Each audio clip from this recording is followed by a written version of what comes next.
Imagine one raised middle finger strong enough to crack a career and a childhood built on spin. Routine traffic docket, New England courthouse. Fluorescents hum, wood benches shine where generations of coats have polished them. People wait on small worries, seatbelt tickets, rolling stops, a missed inspection. A patrolman in the second row scrolls quietly. A retired teacher holds a file like homework. Then he walks in. 19. Designer sweatshirt, tailored joggers, immaculate sneakers, phone in hand, wireless buds hanging like jewelry. Daniel Marsh, Jr., the state transport minister's son, though no one says it yet. He slides into the front row with his friend, grins, whispers something that makes them both snort. Case 47, Marsh, Daniel, the clerk calls. He doesn't move right away.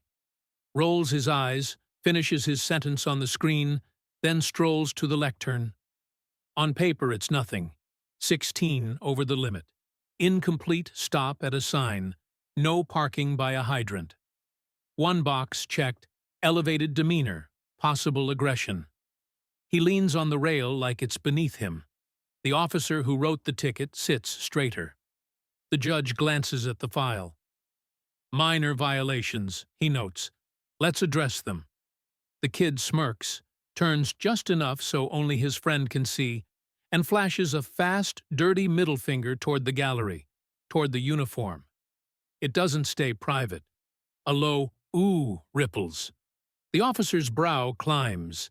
The judge's hand, about to move on, stops mid-page. Silence folds over the room. Mr. Marsh, the judge says, level. Would you kindly repeat the gesture you just made? I'd like to see exactly where it lands. The boy freezes, color shifting. I don't know what you're talking about. Exactly, the judge replies. That's the problem. He turns a page. Your name is spelled incorrectly on this citation, he remarks. Does that make it, in your view, a worthless piece of paper we can throw out? Daniel snorts. If you can't even spell it. The judge lets the sentence hang, says nothing. The quiet becomes heavier than any rebuke.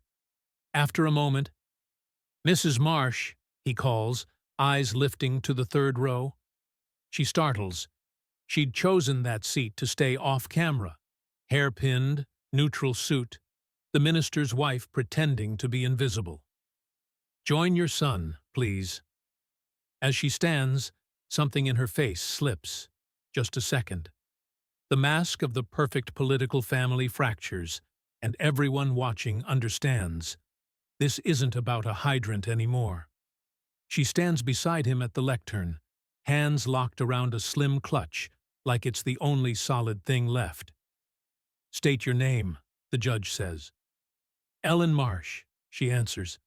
I'm his mother. And why are you here? His tone is neutral, almost kind. Because, she exhales, because we wanted him to have better than we did, and we kept smoothing the ground until he never felt it. Daniel scoffs. Mom. The judge nods once. Your husband is Secretary Marsh, public figure. You understand why this room is attentive. A flicker of something weary crosses her face.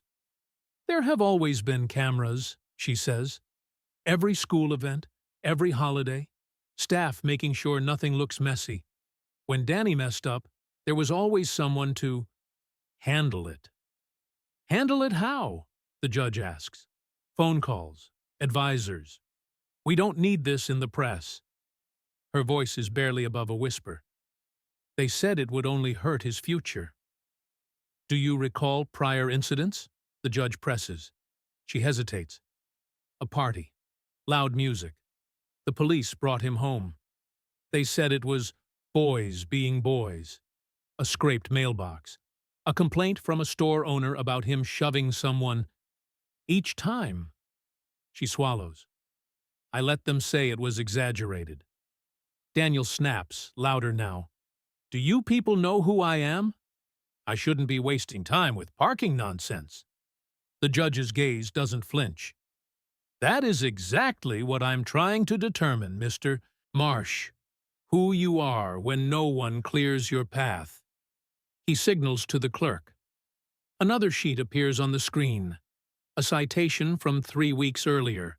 Reckless driving, verbal abuse toward an officer, marked in the system as withdrawn, administrative. Ellen's fingers go white on the clutch. What is that? She breathes. She hadn't seen it. An earlier matter related to your son, the judge says.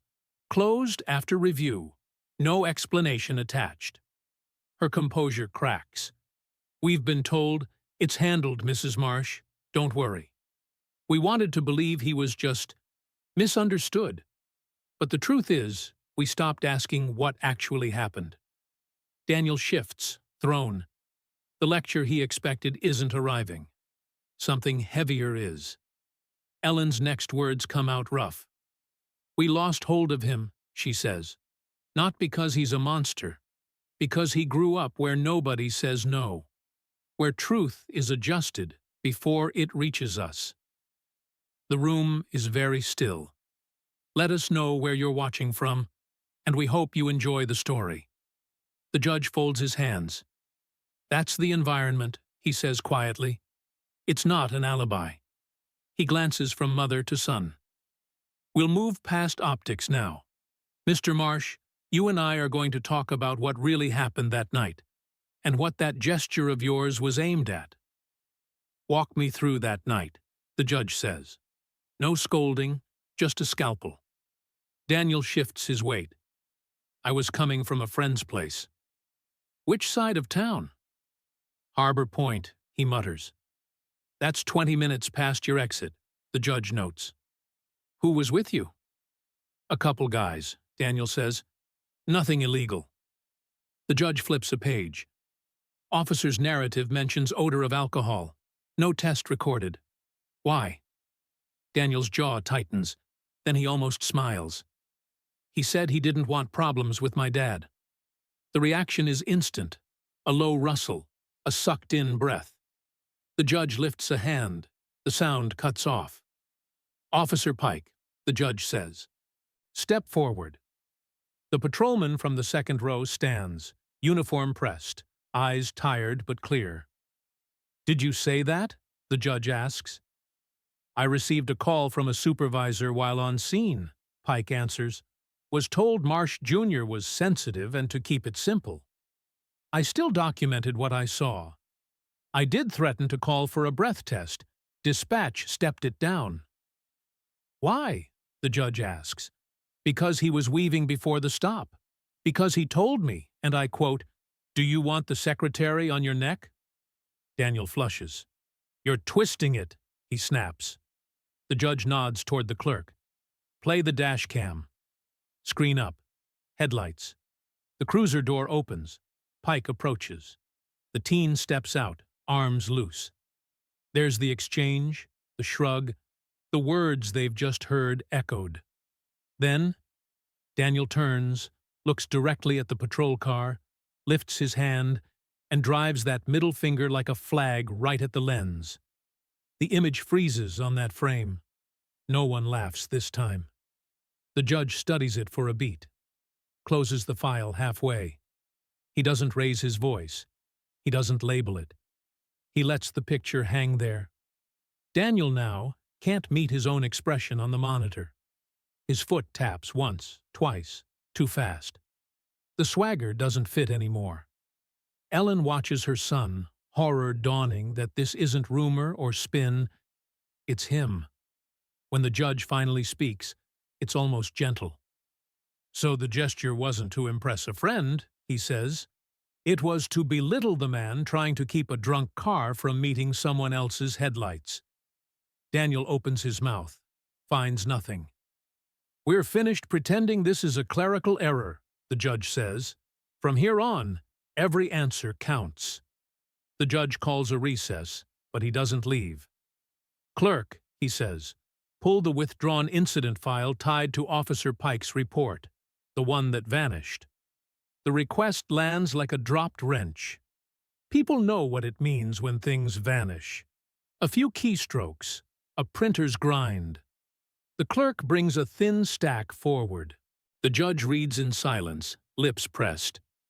Officer Pike, he says, this narrative states your cruiser had to swerve to let an ambulance pass because Mr. Marsh's car was stopped across the lane.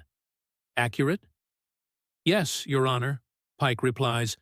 I hit the shoulder so they could clear. Daniel lets out a disbelieving huff. You're making a movie out of nothing. It's just an ambulance. Ellen's hand flies to her mouth. The judge leans in, tone unchanged, but suddenly heavier. It was transporting a 4-year-old in respiratory distress, he says. Every second counted. The benches go still, as if someone has turned down all the air. He looks at Daniel. You stood in that lane and then saluted the officer with that finger. That is not nothing. He lifts the withdrawn file. This report was buried after contact from Executive Communications 3 days before your father's press event on highway safety. No drama in his voice. The implications speak for themselves. A murmur threatens. He quells it with a glance.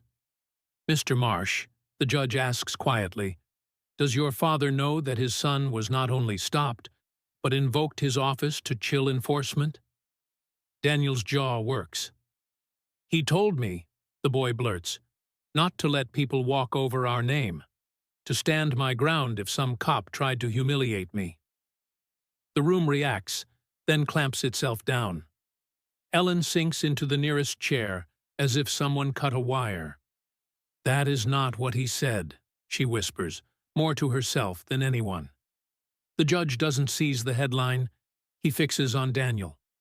You waved your father's position like a shield, he says. You threatened an officer with it. You blocked an emergency vehicle and mocked the man who moved so it could pass. His voice drops, softer, more dangerous. This is not about left or right, election cycles, or talking points. This is the first time in your life, Mr. Marsh, that the story isn't being edited in a back room. He lets that sit. Daniel's shoulders, for the first time, lose height. In my courtroom, the judge adds, reality outranks strategy. Act accordingly. Mrs. Marsh, the judge says, did you know this was not an isolated lapse? She hesitates. That beat is its own answer. He nods to the clerk. New entries appear on the screen in plain black type. 6 months ago, citation for occupying a disabled space. Disposed as warning. Spring, note of verbal hostility toward an officer. File closed, no reason logged. Late winter, 1:40 a.m., 90 in a 45. Status, deleted in error. Each line bears the same plate, the same name. Ellen stares at the dates like they might rearrange. I was told there'd been a mix-up, that people target us. I wanted to believe he was exaggerating. I didn't want another fight at home. The judge turns to Pike. You mentioned a call from above. Anything in writing? Pike steps closer, producing his phone, screen dimmed for privacy. Messages from a number used by the secretary's staff, he says. First, keep this quiet. Don't create noise. Then, this is the Marsh boy case. Let it go. Gasps start. The judge's raised hand drops the sound level instantly. You're certain these referred to this stop? He asks. Yes, Your Honor. Same incident number, Pike replies. From the 4th row, a thin, older man stands with effort. Judge, he says. His voice carries more exhaustion than volume. Identify yourself. Robert Marsh, retired teacher, his grandfather. Daniel's head jerks around. Robert doesn't look at his grandson at first. I spent 30 years telling other people's children that law is the spine of a republic, he says. When Daniel misbehaved as a boy, we laughed it off, because there was always someone to tidy it. We built a hall of mirrors around him. Now we are surprised he thinks everything bends. He finally faces the boy. You are not the only one at fault, he says. We trained you to treat consequences as rumors. Ellen's composure unravels. Tears hit the back of her hand. We thought we were protecting you, she whispers. We were protecting his polling, not you. Daniel's shoulders cave inward, as if the armor he wore walked out on him. The judge lets the three generations stand there a moment. Power, apology, confusion in one line. Mr. Marsh, he says at last to the defendant, you are the son of a cabinet official and the grandson of a man who taught civics, and somehow you are the only one here who has not yet defined what honor means for himself. He closes the folder but keeps his pen ready. I could sentence from this record alone, he continues. Maximum fines, referrals, public reprimand. It would be justified. But paper is the easy part. He leans forward, voice low, directed straight at the 19-year-old. I want your unvarnished answer before I rule. No handlers, no slogans. Why do you act as though rules are beneath you? And do you intend to keep doing it now that no one is standing between you and the truth? He doesn't answer at once. The room waits. Ellen's fingers tremble on her clutch. Robert stands very still, as if bracing for a grade that's finally his. When Daniel does speak, his voice has dropped 2 sizes. Because if I don't act like nothing touches me, he says, I disappear. The judge's pen pauses. Daniel stares at the frozen dash cam frame. When I screw up, there's meetings, statements, my face in memos. That's the only time anybody talks about me like I'm real. When I do what I'm told, I'm background in his speeches. He nods toward the absent father. If I push back, at least somebody looks up from their phones. Quiet spreads, heavier than outrage. I threatened the cop, Daniel goes on, eyes fixed forward, because I've heard my dad say that line. Do they know who they're stopping? I thought that's how strong men sound. I threw the finger because it gets a reaction. I don't hate the law, he adds, surprising himself. I hate that the only thing I've ever been good at is embarrassing him. Ellen lets out a soft, broken sound. I saw you drowning, she says, and I still told them to fix the headlines, not the house. The judge exhales through his nose, the first sign this hits something in him too. He straightens. That is the most honest thing said under your surname in quite some time, he says, and it does not erase what you did. He writes as he speaks. Here is the order. Full fines for every offense. The speeding, the sign, the hydrant. Additional civil penalty for obstructing emergency passage.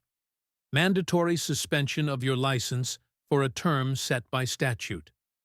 Referral of the interference and intimidation to the appropriate ethics and disciplinary bodies. That includes those who thought they could tidy this quietly. And you, Mr. Marsh, will complete service with the very agency you tried to belittle. Ride-outs with highway patrol and shifts at the trauma center that received that child.